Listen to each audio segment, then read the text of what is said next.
What's good, superstars? Back with another Pokemon TCG Pocket video. You got Superstar Joe, you got Superstar Rob in the building. How's it going, Rob? Pretty good. You? Man, updates.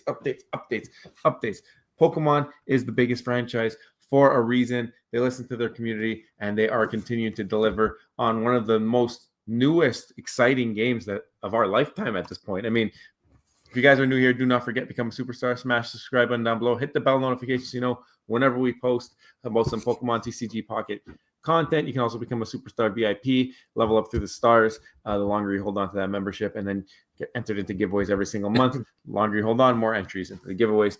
Follow us on X, follow us on Instagram, join the Discord. We have a Pokemon TCG Pocket section. Maybe you're going to be wanting to be in there to discuss any potential trades. Right now, there is no trading block option. There's no way to know what people want. But if you jump on the Discord, you can arrange with others to help you complete your sets and discuss trading in there. So I think it's a great way. Also, learn about other digital collecting platforms that we cover on the channel. Rob, how you doing?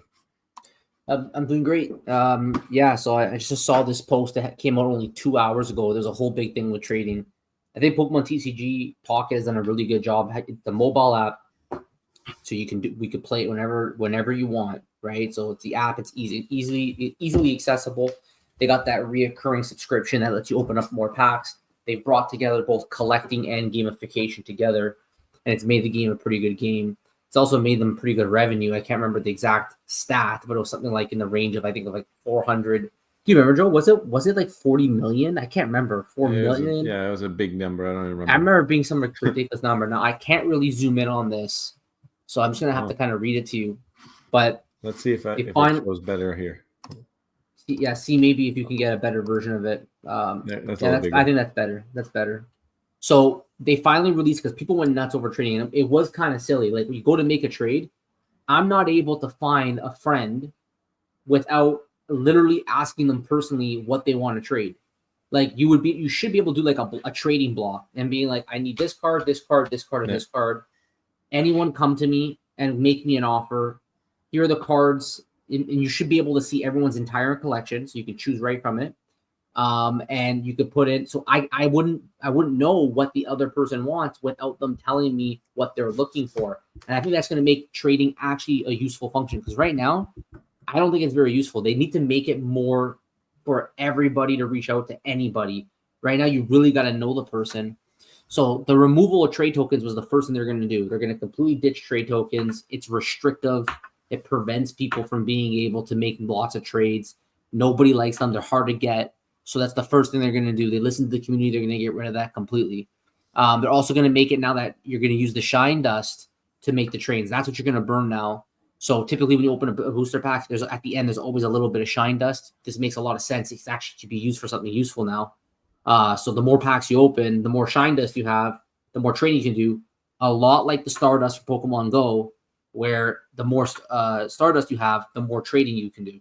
So it makes a lot of sense, because we've already seen this model already in another Pokemon game that's been hugely successful. Yeah. They talk about Flare, which no one cares about, but now they're going to make it so you're going to get even more Flare, because you have to burn shine dust to obtain Flare in the first place. And then lastly, you will be able, any trade tokens that you currently own right now will be converted to shine dust, and the item will be completely removed from the game. And lastly, they're going to add that feature. They promised to add that feature that you're going to be able to put down what cards you're interested in trading via the in-game function. So I think this is a great move. I think it's going to make a lot of more people interactive with their friends. It's actually worth having friends now on this app, because you can actually find more of a trading pool to find somebody who has the card that you need. Yeah, I think there's one thing here that I'm kind of disappointed we don't see, is more of a formal schedule for having trading implemented into, I guess, newer sets. Obviously, we have Triumph and Light now, and we've had the other one, SmackDown, Space Time, SmackDown, or whatever it was. And those ones are not available for trade yet. Only the first set, Genetic Apex and Mythical Island. And a lot of people, by the time trading came out, already had those sets completed. So trading not really that important to a lot of people. And I coupled that with how hard it was to trade. So removal of trade tokens, huge, very, very good that they did this. Everybody before trading came out was speculating it was going to be shine dust anyway. So to have another thing in there just made it that much more complicated. It was also like impossible to get the stuff. It was like certain tasks. They tried to come out with new events that rewarded with trade tokens because they realized how difficult it was to get that. Nobody was burning or doing what they thought they would have to do, or the required amount to burn was like just insane when it came to like a 1-star or a 4 diamond trade. It was just insane amounts of burn. And again, you mentioned it off the top, like nobody cares about flair. Like there's no reason for flair. I feel like they could have done something where they kind of married the flair with the trading. Maybe if there are certain cards that people want to trade for, maybe they could implement some kind of, if the card has X stage of flair, it's able to be traded, or something that you can level up to that. That would be pretty cool to see something like that. But the trading block feature, definitely necessary, because I'm just getting random trades from people offering me things that I don't even care about. The effort that it takes, like you got to go through screens and screens just to offer a trade. And then you offer a trade and the person doesn't even care because they don't want that card. Now you're going to see what people want and expedite and really make the whole entire system way more efficient. So net positive here. If we're ever going to see trading on a current or more recent set, yet to be determined, probably not, because that's their primary form of income, just selling gold to be able to open packs to get things off the bat. So maybe as we see new sets come out, then the older sets will have these the trading ability. Kind of seems like that might be the case. So maybe the next time we see like a bigger set will be the next time that we'll get trading for the second wave of cards. You got to give them credit. Like they found a way to keep this fresh, right? Yep. Because even though the drops for the different decks are gapped pretty far apart, there's still lots to do. They have all kinds of different events. One of them that's coming up soon, I don't know if you remember this, Joe, here, but they did a post about ranked matches, right, at the end of the March. So the ranked matches are going to be pretty interesting. And they're keeping it fresh, right? You like the battle, but you just keep getting wins, and then you get maybe some tickets, and that's about it. And they don't give you the wins and losses. You can only see your wins. You have no idea what your losses are. You don't know your percentage. But I think with ranked matches, that's going to be another fresh look at this. And I think trading, they're doing, pretty quickly, right? They just rolled it out, I think, in January. And, a month and a half later, it might even been, it was the end of January. Yeah, so about a month and a half.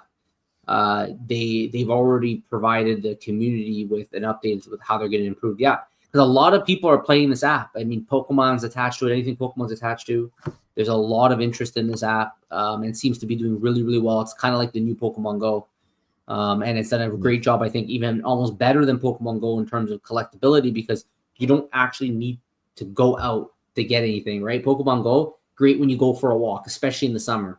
Going for a walk, you turn on Pokemon Go, you can collect some stuff, get some gyms.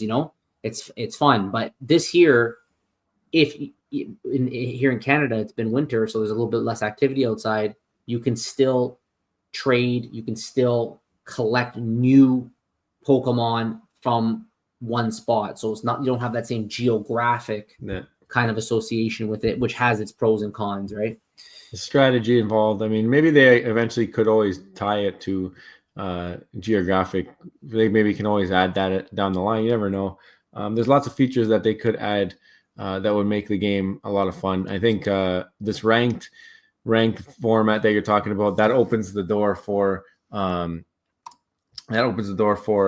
like tournaments, which has been very popular on YouTube and on Twitter, and just see people like making tournaments that they enter and all that stuff. So like imagine you entering the official Pokemon tournament. Like I've seen the tournaments for Pokemon Go online, where there's like grand championships and stuff like that. You got to think there's going to be that for Pokemon TCG Pocket, just because of how much strategy and that type of skill that comes with it. If it were to happen like through the app, almost like a Poker Stars tournament type setup, where you go in, there's a tab, you click it, tournament starting in 5 minutes, and then you like kind of commit some time to that, and you can win tournaments and get maybe extra whatever packs, just to make it more fun and more interactive. I think that's something that we'll probably see eventually. But the ranked matches, really excited to see that in a couple weeks here. Yep. So let us know in the comments below, what do you guys think about the latest announcement about trading? Do you guys agree with how the structure of it? Do you think this is going to fix the problem? Let us know in the comments below as well if you got any other thoughts on what's coming up with the ranked matches. Guys, thank you all so much for watching. But before you go, if you haven't already, don't forget, become a superstar. smash subscribe button, join the Superstar family, hit the notification button, get a couple videos every single week. Also, thank you to our VIPs. Your endless support keeps us going. Thank you guys so much. Take care, everyone. Have a good night. Bye.